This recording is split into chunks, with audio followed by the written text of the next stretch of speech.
Saginaw Elementary in Eagle Mountain, Saginaw ISD. Saginaw Elementary is the oldest elementary school in our school district. Many teachers, parents, grandparents attended Saginaw Elementary when they were young, and now multiple generations have followed. Saginaw Elementary is currently run by Principal Amber Bean and Assistant Principal Rachel Bradley. Amber Bean has served as the principal for the past 3 years, and before that she was the assistant principal for 2 years. Rachel Bradley has been her assistant principal for the past 3 years.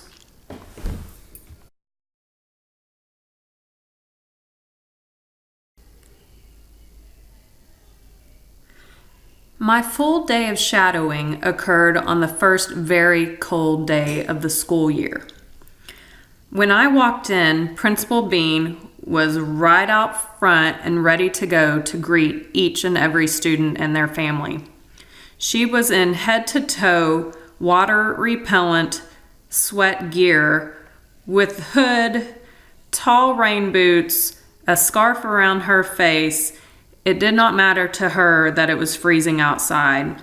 She recognizes that meeting students at the door every day and beginning to build those relationships takes top priority.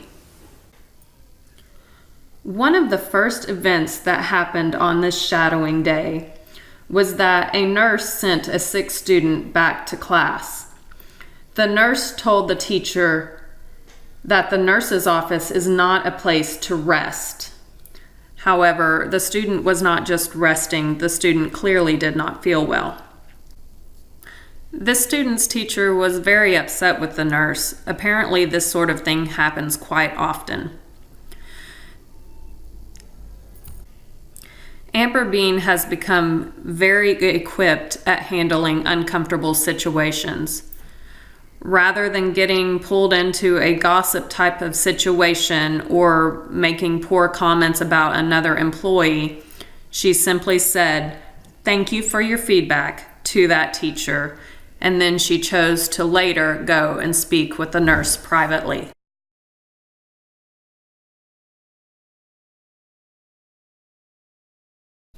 Following the conversation with the nurse, we headed to an ARD.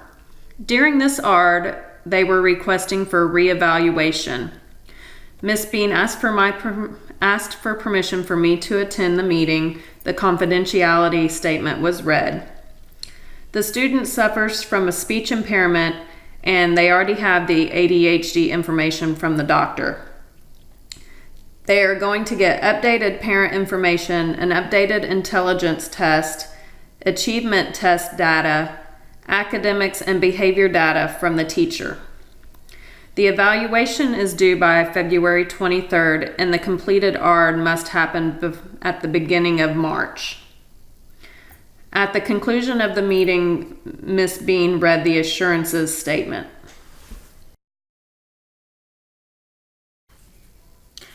Next, we met with Carlin Briley, who is a district-level literacy coach. We were discussing the upcoming professional development that will be provided for non-reading content area teachers, so math, science, and social studies.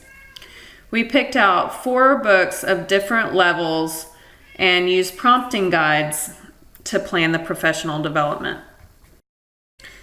The purpose of this professional development is the structure of interactive read-alouds. We went to the library to pick out the books. We did books for K through 2 and then 3 through 5. We got fiction and nonfiction for math, and then nonfiction for science and social studies. We wanted teachers to see that it doesn't have to be a traditional nonfiction book. The books that they can use can be narrative nonfiction, where they are more engaging for students. It was at this point if I asked if the teachers were no longer using the comprehension toolkit, and that is when they reminded me that this was a professional development training for teachers who did not usually teach reading, math, science, and social studies teachers. Observing this planning really helped me to understand how much effort administrators put into preparing high-quality professional development sessions. After the books were selected, we used the Fountas and Pinnell prompting guides. These were used to help us create sticky notes and mark inside the books so teachers knew what parts of the books were appropriate to stop and ask students questions. The questions might be things like, why do you think the author put this photo here? Or what would be the purpose of this caption? They might also say, I'm noticing that this book is structured differently than other nonfiction texts that we've read. So as many statements and question stems such as those that were purposely thought out and prepared in advance to show non-reading content area teachers how to use interactive read-alouds with their students. When books were located that would be appropriate for math or science or social studies, we would discuss what part of the book would be best to stop and talk to the students about. Then the pages were marked. We would go ahead and pre-write questions that would be useful for those teachers to ask students. These books will be used during a professional development training coming up with the non-reading content area teachers. A large part of the day was used to discuss the 12 days of Christmas. And this is something that Miss Bean and Miss Bradley do every year. It's sort of a teacher appreciation, and they really go above and beyond to make their teachers feel welcome and appreciated.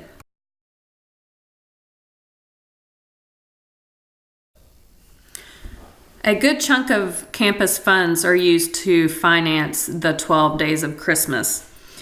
It was during a conversation of how difficult it can be to get those funds and how expensive it has become that I asked where the funds are coming from.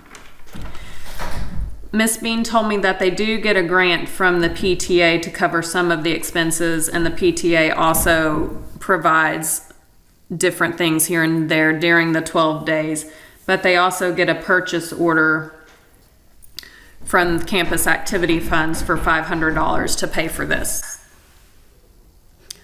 It was shortly after the budget conversation that the deputy fire chief stopped by. Saginaw Elementary is located in close proximity to the fire station, so the fire chief and other fire employees frequently stop by to visit. On this campus, there was nothing important to be discussed. He just wanted to check in. For quite a while after the fire chief left, we were preparing items for the 12 days of Christmas. This involved designing, printing, and preparing items to accompany their gifts. I was already very aware that Principal Bean is extremely organized, and the 12 days of Christmas are no exception. She is very good at making lists, keeping things categorized and organized. She knows exactly what items she needs to get, when they need to be prepared, who is responsible for each individual task. It was during this discussion about the 12 days of Christmas that the counselor came in, and she brought up the fact that the following week was supposed to be Generation Texas Week. This was a time where it's very evident how the principal makes an extra effort to protect her teachers. The principal herself didn't know that Generation Texas Week was coming up. Conferences had been going on. All the teachers had been consumed with that. They had just completed Red Ribbon Week, and they were not even aware of what Generation Texas Week entailed. She requested that the counselor see if there was a way to postpone this event as they wanted to participate fully. However, Principal Bean felt that it was necessary for her to protect her teachers and give them a break before they had one more responsibility laid upon them. Shortly after this conversation, we discovered that a student that has been away at an on-site treatment for his emotional disturbance was returning the next day.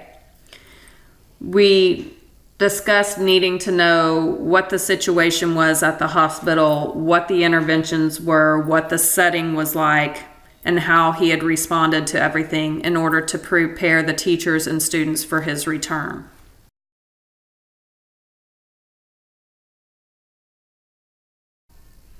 After Carlene Briley left, Miss Bean and I discussed that college prep does not adequately prepare teachers to teach reading.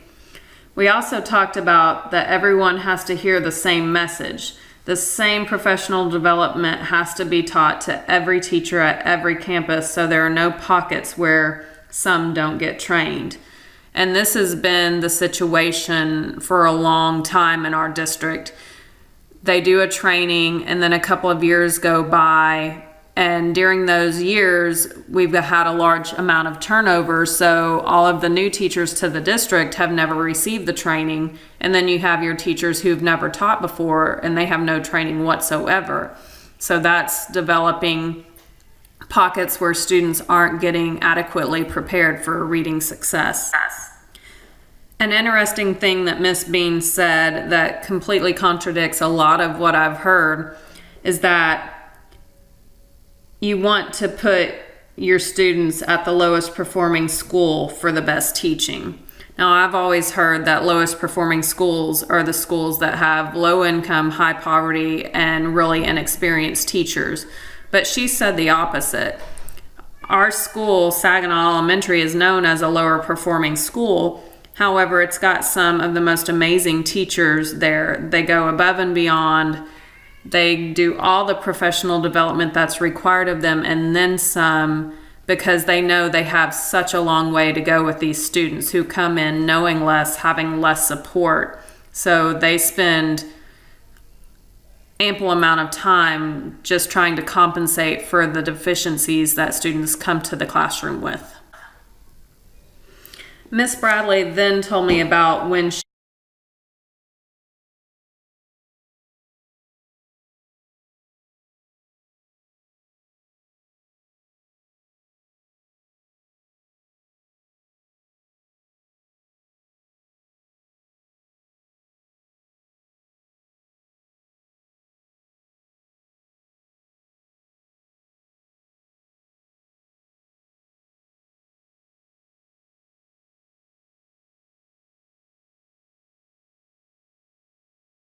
and getting students engaged. She said she had to change her team completely. She had to clear out the teachers that were set in stone with their old ways and make room for innovative teaching styles. The next thing that occurred that day was that a mom called in very concerned about not wanting to cause problems at the school, but she felt very unsafe by another parent. And the other parent is actually a grandfather. So what was going on is the grandfather keeps harassing this mom because she won't let her child go over to his house. The SRO officer took the man's name and birth date and said they were going to check with CPS and see if there was anything also on his, his record. They encouraged the mom to call the police and file a complaint as well, just to protect herself. Following this, we went to another ARD.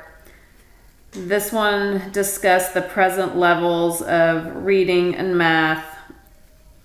They talked about strengths and weaknesses, the fact that it was requiring a lot more prompting for the child to stay on task, that they basically had to do hand on hand to get the child to work, and respect and authority is something that the child was struggling with.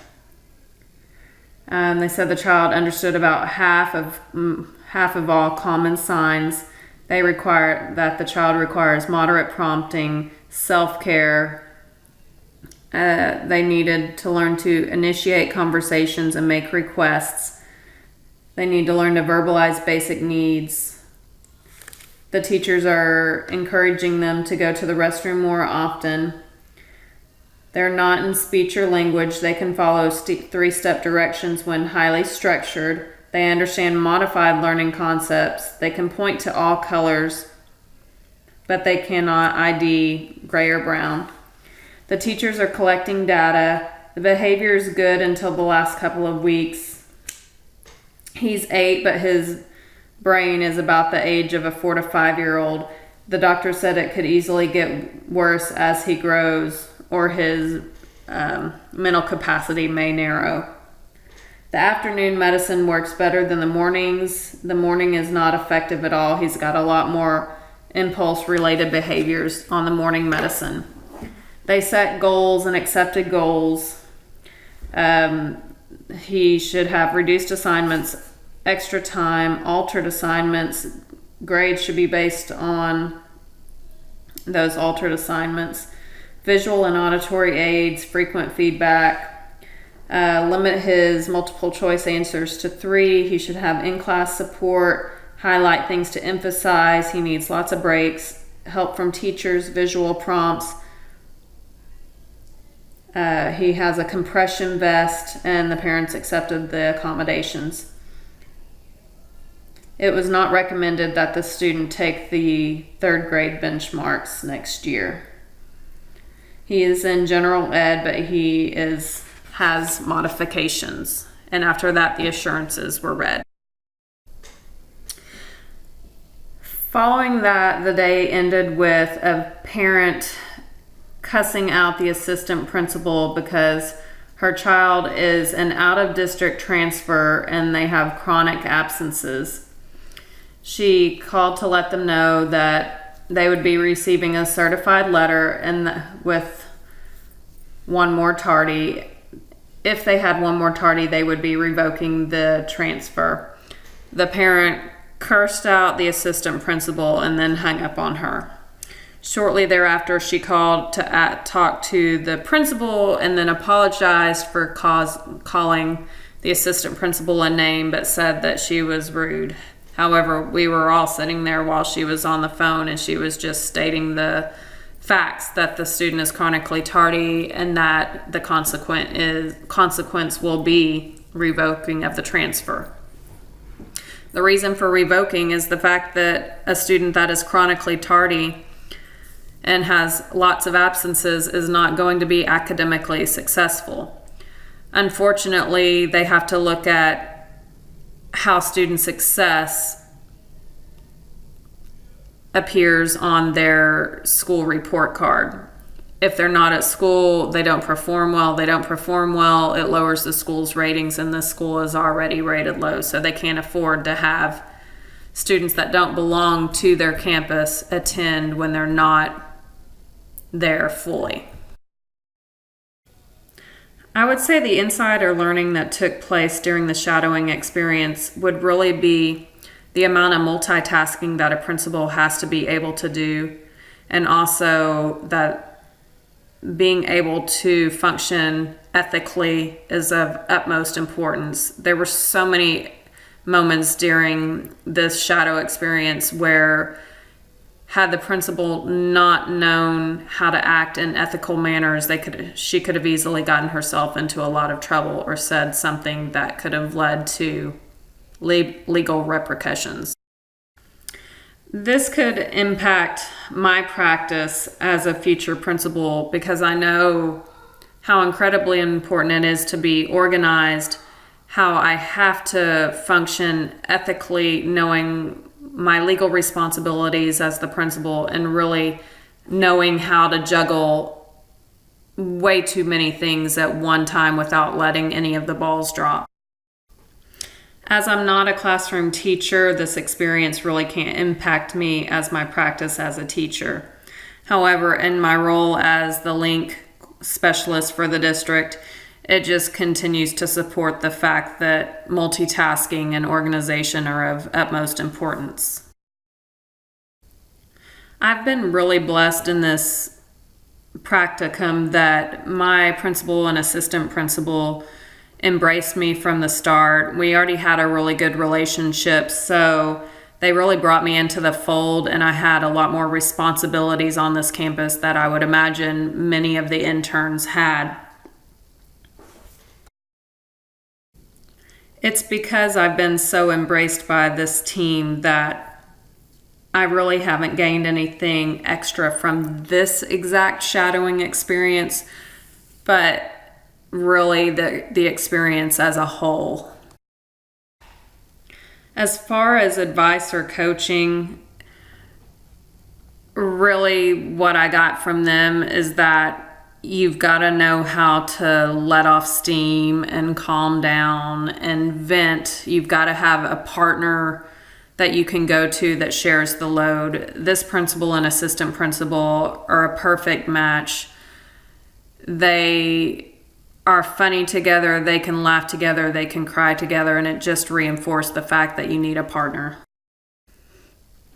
And to be honest, the most memorable observation or activity from this shadowing had nothing to do with any other teachers or parents or students. It really had to do with the fact that the principal was stressed out, so the assistant principal made her a silly Snapchat video just to make her laugh, because a week before it had been the other way around, and they just are goofy together and try to break up the stress and just help each other to calm down.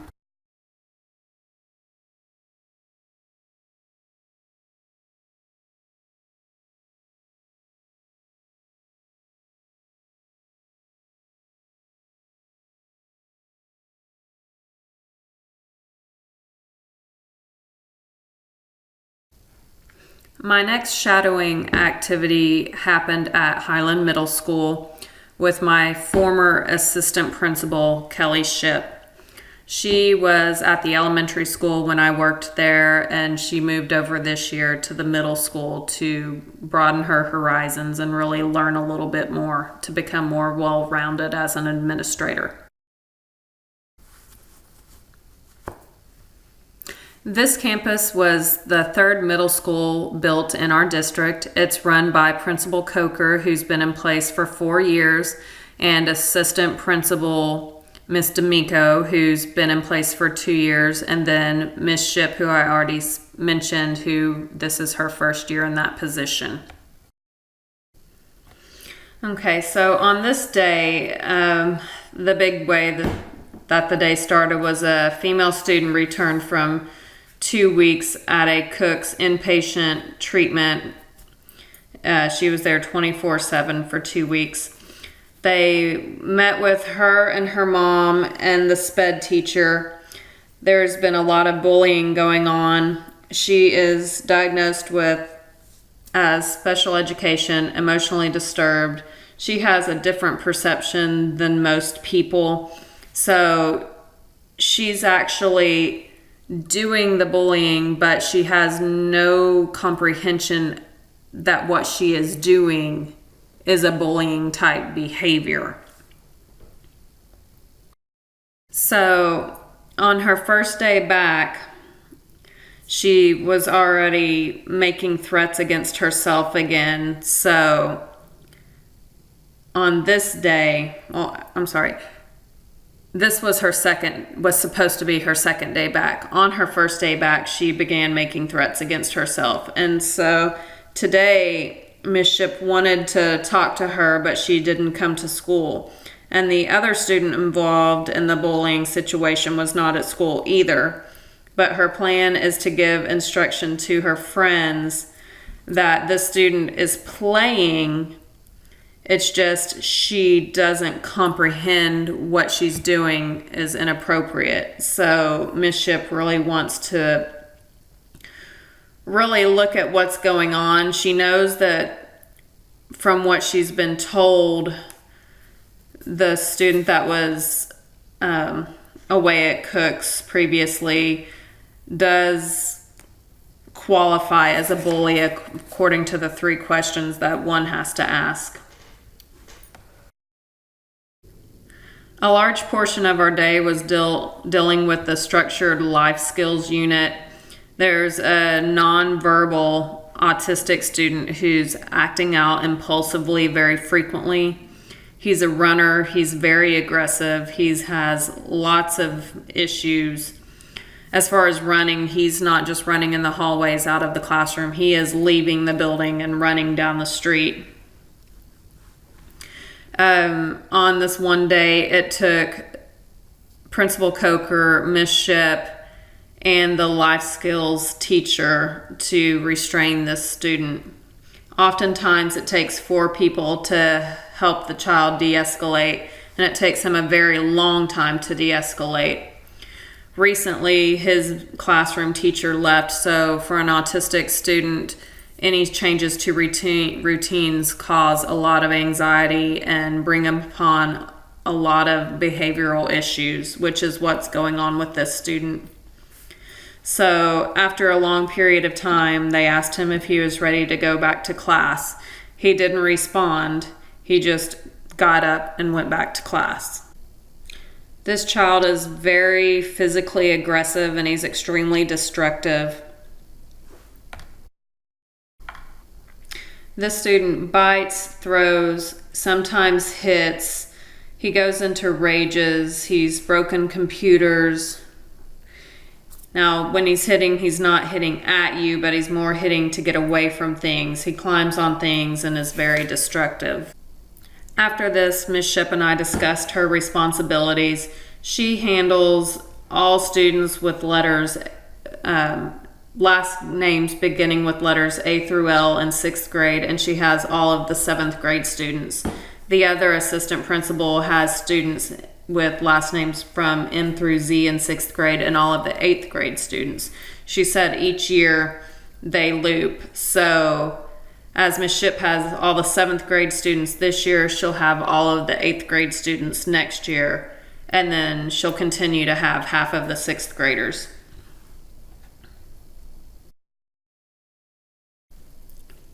Ms. Ship said there is no normal day. Her only one constant is that she's a lunch monitor from 10:55 to 1:05 every day with the other assistant principal. Sometimes there's a para there for each grade level at lunch, but a lot of times they're working in the computer lab. She said it's both good and bad being in the lunchroom. She really gets to know the kids there, and she has to make it a priority to get to know them, but it's hard. She doesn't get stuff done. She says when the day gets going, if it doesn't get done before lunch, then it just doesn't get done, because things like the autistic student always go down in the afternoon. And when situations like this autistic boy happen, their goal is to really keep the other kids safe and to catch him so he doesn't injure himself. On this day, we were also made aware of a sexual assault that occurred with a student. This student reported it to a coach that she had stayed at a friend's house and one of the friend's family members had assaulted her. The Friday before Thanksgiving, this information got out initially. She had told a friend, and that friend got on social media and told another friend who posted on social media about this with the accusee's address. So now the entire school is aware of the situation. They've contacted the SRO officer, but as of yet, we don't know what the outcome will be. Now, before becoming an assistant principal, Ms. Ship had worked at Remington Point Elementary. Now, this was a low-income campus where the families were poor, but the parents were hardworking, but they weren't rough.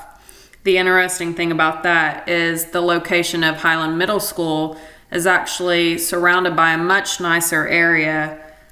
The parents have more money, the students have more money, but it's a very rough group. Ms. Ship actually lives directly across from the school, and she's just been shocked at how rough the students are, how terrible the language is, how violent they are.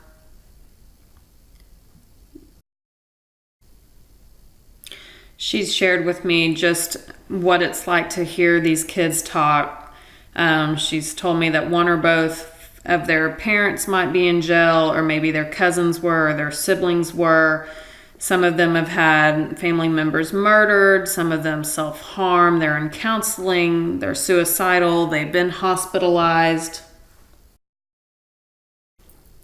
One particular student, she said, had nickel and dime trouble repeatedly, meaning that it's all small stuff, but it's constantly. And the student's really stressed out because his real dad was in jail and his stepdad just went to court and was deported. It seems that at Highland Middle School, these are just everyday occurrences. She didn't know how to explain it, but she loves it. There are 2 counselors at the school, and she feels like they think she's really naive. They have issues back and forth, and she just has a heart for students. She wants to heal them. She feels like she needs to hug on the students, that they're good kids in challenging situations. And she just asks the counselors a lot of questions, but the counselors kind of see her as being defiant. And she's not really defiant. She just doesn't want to know, and she wants to understand their way of handling things. I asked her about ARDS and 504s. She said it looks a lot different at the secondary level. For example, the student's IEP might say to provide oral testing, but they are not allowed to have oral instruction. They don't get oral guidance during instructions. So they can have it during tests, but not when they're being instructed. So it really impacts the ability of the students to learn. They don't do small group instructions, or they do some collaborative groups. There's really no RTI intervention classes like it is in elementary school, she said. The actual RTI happens in place of an elective or an advisory class. So she said one day a week the students have a Lion's Quest, which is a character development lesson. And the other days they either go to a club or they do classwork.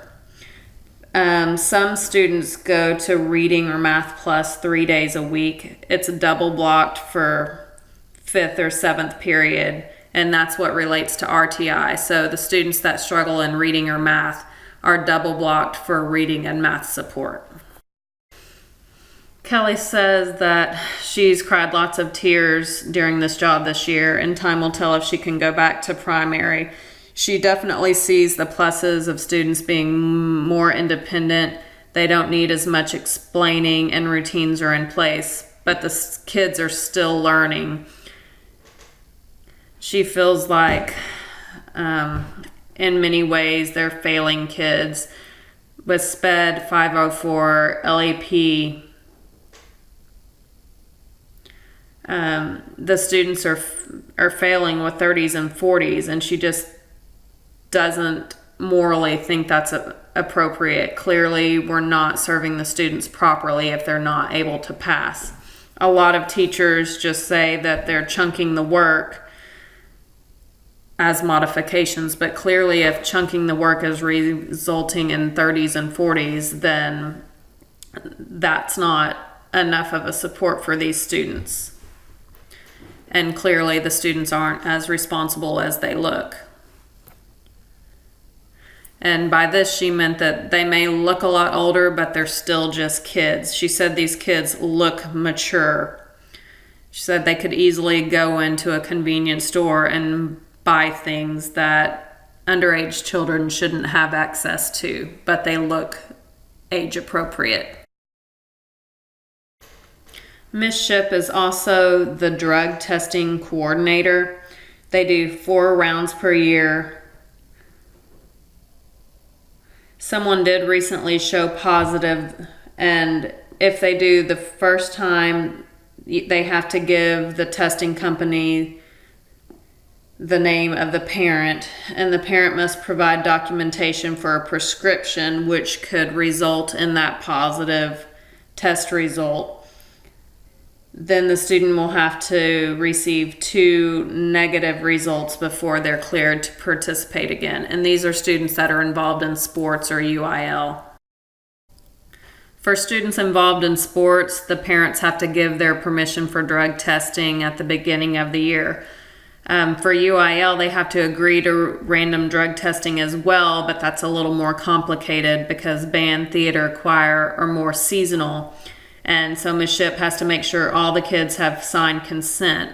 The problem there is that it's really hard to get middle school kids to give their parents consent forms and actually return them to school. It's not like elementary school where the parents check the folders every day.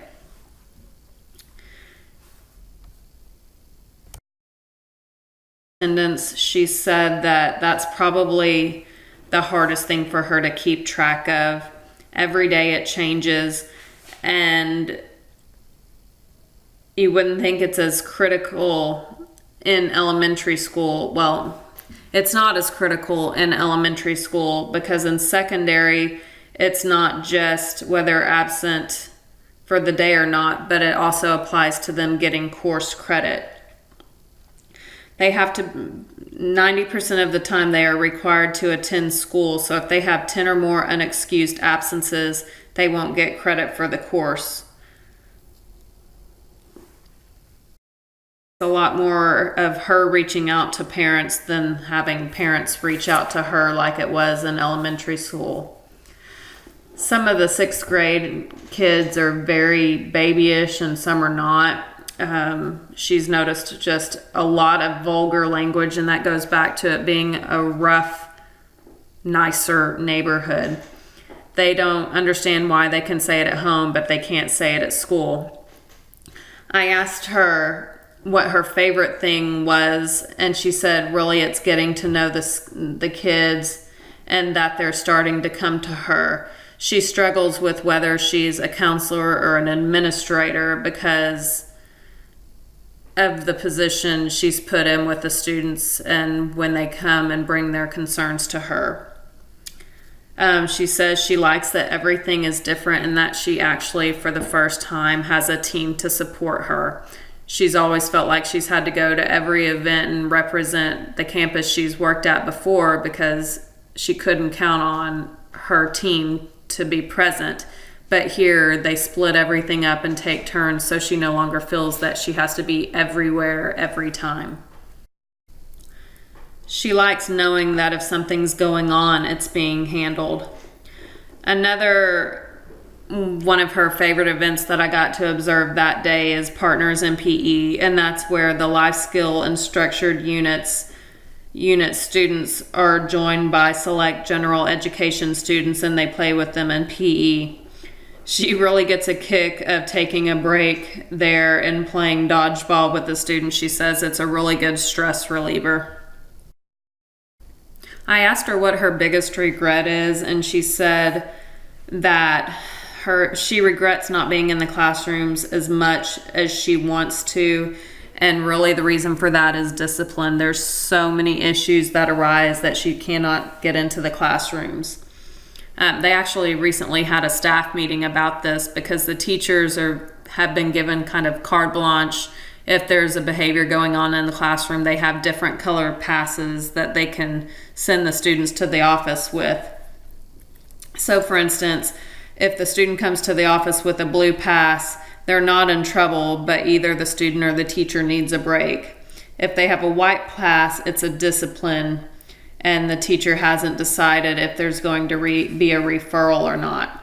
So it seems that the teachers are really kind of taking advantage of this, and the students showing up with passes take the majority of her and the other assistant principal's time. If they come in with a red pass, that means a referral's coming, so those obviously are the more important ones. But during their recent campus meeting, the principal kind of laid down the law and said that the teachers are kind of taking advantage of this and it needs to become minimized. I asked her how T-tests look at middle school, and she said that kind of goes back to the referrals that she was speaking of before, that they're really behind on T-tests. They can't do their jobs because they're spending so much time dealing with students and office referrals. But she hoped to knock out 3 observations this week because she has several she has to complete before the first semester ends. She said that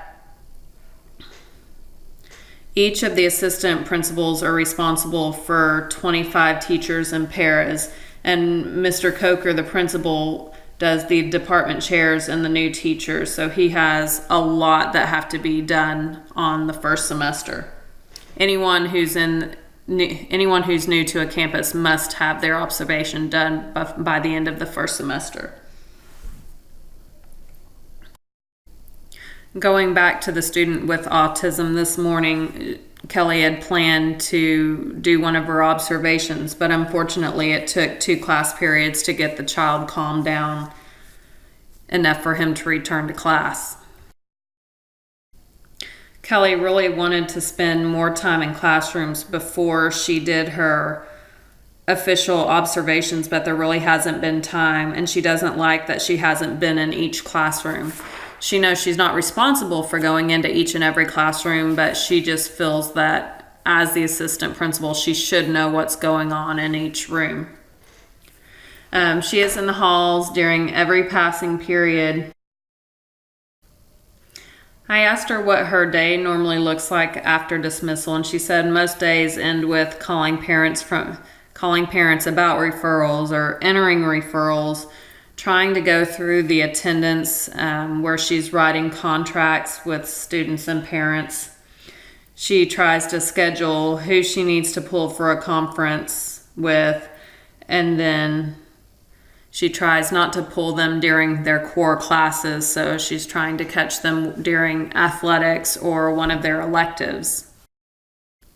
It requires a lot of paperwork, but when so many things come up, it seems like a week goes by and she still hasn't gotten to meet with a student. And then by the time she finally gets a chance to meet with the student, the paperwork has to be redone. Another interesting thing that I learned about her responsibilities is that she's also in charge of lockers, and that young middle school students tend to forget their locker combinations after a holiday break. So a lot of her time has spent locating combinations for students. She is in charge of assigning lockers and combinations. She has to check each and every locker to make sure they're properly programmed.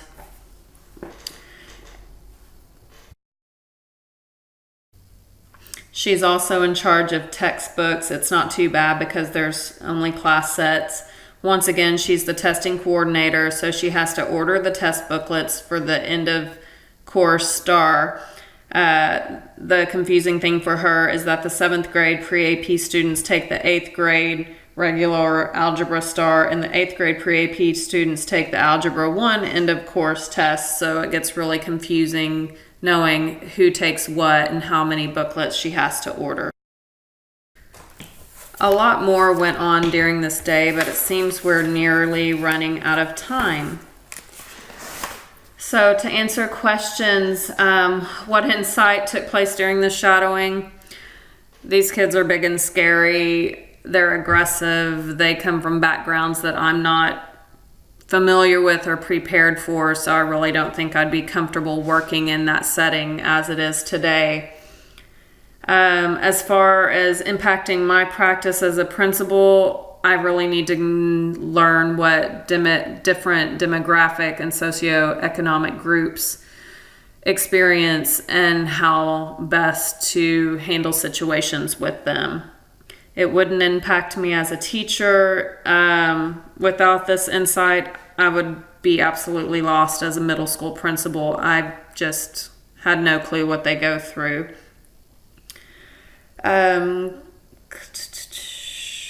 So what advice or coaching? She just said that every day is different. You really have to take one day at a time and learn how to decompress and move on. And the most memorable observation for me was really just that autistic student showing the exact same behaviors that a kindergarten student at Saginaw has been showing, and just how that child will probably continue to grow and resemble this 7th grade student later on.